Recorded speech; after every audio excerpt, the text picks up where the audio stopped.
Antioche, c'est la mythologie grecque qui rencontre le théâtre québécois actuel. C'est une façon de donner vie concrètement sur scène à ce que peut être un texte d'opinion, mais aussi un récit narratif qui mélange réalisme et fantastique. Sur scène, 3 personnages. Il y a Jade, une jeune femme en colère qui fait des listes et des rencontres sur Internet pour essayer de trouver un sens à cette colère, mais qui se fait tranquillement entraîner vers la radicalisation. Il y a sa meilleure amie, Antigone, oui, la vraie Antigone, emmurée vivante dans une pièce écrite il y a 2500 ans et qui essaie aujourd'hui de faire jouer sa tragédie à la troupe de théâtre de l'école. Et il y a Inès, la mère de Jade au passé trouble qui traverse ses journées comme une automate. Ce sont 3 femmes qui incarnent, chacune à leur manière, la révolte.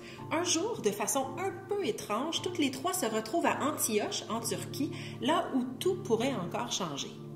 Le personnage d'Antigone, c'est la première héroïne féminine au théâtre. C'est surtout la première manifestation de la révolte adolescente.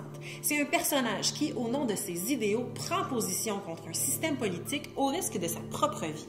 Et c'est ce besoin d'agir, ce besoin de changement qui est au cœur de l'histoire. Qu'est-ce que je t'ai écœuré? On pense que le monde évolue.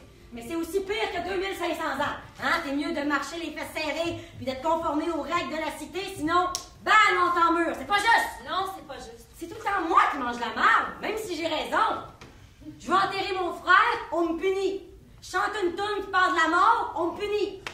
Je veux dire, en quoi cette toune-là est inappropriée? Ça dit qu'on est né pour mourir, c'est vrai? Ben oui, c'est vrai. Mais on sait bien, il faut pas parler de ça, la mort, c'est pas assez positif.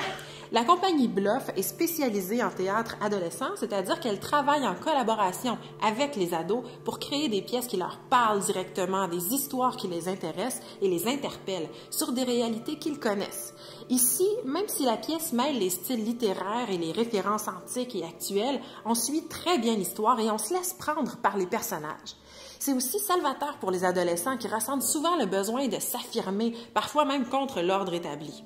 Choisir d'être en santé, choisir d'avoir un faible taux de cholestérol puis une assurance dentaire, choisir d'un remboursement de prêt hypothécaire à taux fixe, choisir ton condo, choisir tes amis, choisir ton saut d'entraînement puis le sac qui va avec, choisir d'acheter à crédit un set de salon recouvert d'un tissu de marbre, choisir de faire du DIY en questionnant sur le sens de la vie un dimanche matin, choisir de t'époiler sur ton divan pour écouter des téléréalités débiles en te bourrant de métaux. C'est intéressant de voir des modèles qui finissent par éviter les pièges de la radicalisation, mais qui arrivent malgré tout à faire valoir leurs opinions.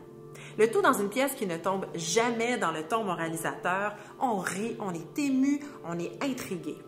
Antioche, une pièce dont on ressort avec des images fortes en tête et l'envie de se tenir debout pour nos propres convictions.